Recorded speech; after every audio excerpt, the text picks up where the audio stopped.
Yashar chapter 60.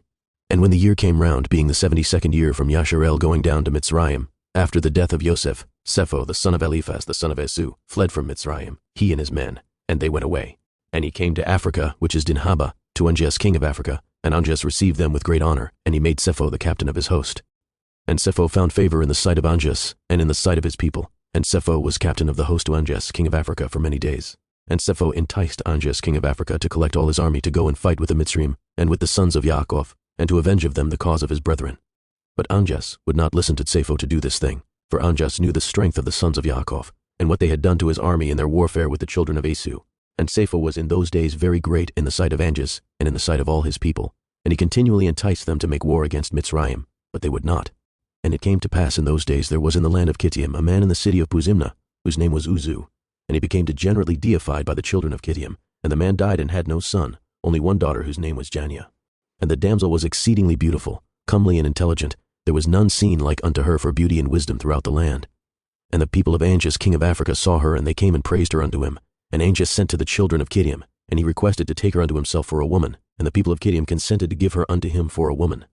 And when the messengers of Anjas were going forth from the land of Kittim to take their journey, behold, the messengers of Turnus king of Bibentu came unto Kittim. For Turnus king of Bibentu also sent his messengers to request Jania for him, to take unto himself for a woman. For all his men had also praised her to him, therefore he sent all his servants unto her. And the servants of Turnus came to Kittim, and they asked for Jania, to be taken unto Turnus their king for a woman. And the people of Kittim said unto them, We cannot give her, because Anjas king of Africa desired her to take her unto him for a woman before you came, and that we should give her unto him. And now therefore we cannot do this thing to deprive Anjas of the damsel, in order to give her unto Turnus. For we are greatly afraid of Anjas, lest he come and battle against us and destroy us, and Turnus your Adoni will not be able to deliver us from his hand. And when the messengers of Turnus heard all the words of the children of Kittim, they turned back to their Adoni, and told him all the words of the children of Kittim. And the children of Kittim sent a memorial to Anjas, saying, Behold, Turnus has sent for Jania, to take her unto him for a woman.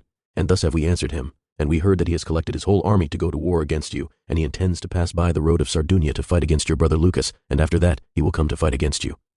And Anjas heard the words of the children of Kittim, which they sent to him in the record, and his anger was kindled, and he rose up and assembled his whole army, and came through the islands of the sea, the road to Sardunia, unto his brother Lucas king of Sardunia.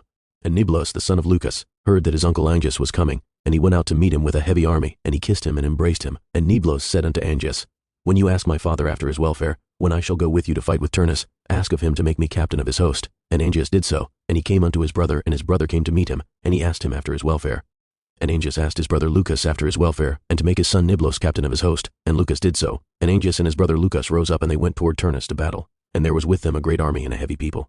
And he came in ships, and they came into the province of Ashtarash, and behold, Turnus came toward them, for he went forth to Sardunia, and intended to destroy it, and afterward to pass on from there to Anjas to fight with him. And Anjas and Lucas his brother met Turnus in the valley of Canopia, and the battle was strong and mighty between them in that place. And the battle was severe upon Lucas king of Sardunia, and all his army fell, and Niblos his son fell also in that battle. And his uncle Anjas commanded his servants, and they made a golden coffin for Niblos, and they put him into it. And Anjas again waged battle toward Turnus, and Anjas was stronger than he, and he slew him, and he smote all his people with the edge of the sword. And Anjas avenged the cause of Niblos his brother's son, and the cause of the army of his brother Lucas. And when Turnus died, the hands of those that survived the battle became weak, and they fled from before Anjas and Lucas his brother. And Anjas and his brother Lucas pursued them unto the high road, which is between Alphanu and Roma, and they slew the whole army of Turnus with the edge of the sword. And Lucas king of Sardunia commanded his servants that they should make a coffin of brass, and that they should place therein the body of his son Niblos, and they buried him in that place. And they built upon it a high tower there upon the high road, and they called its name after the name of Niblos unto this day, and they also buried Turnus king of Bibentu there, in that place with Niblos. And behold, upon the high road between Alphanu and Roma, the grave of Niblos is on one side, and the grave of Turnus on the other, and a pavement between them unto this day. And when Niblos was buried, Lucas his father returned with his army to his land Sardunia, and Angias his brother king of Africa went with his people into the city of Bibentu, that is the city of Turnus. And the inhabitants of Bibentu heard of his fame, and they were greatly afraid of him, and they went forth to meet him with weeping and supplication. And the inhabitants of Bibentu entreated of Anjas not to slay them nor destroy their city. And he did so, for Bibentu was in those days reckoned as one of the cities of the children of Kittim. Therefore he did not destroy the city.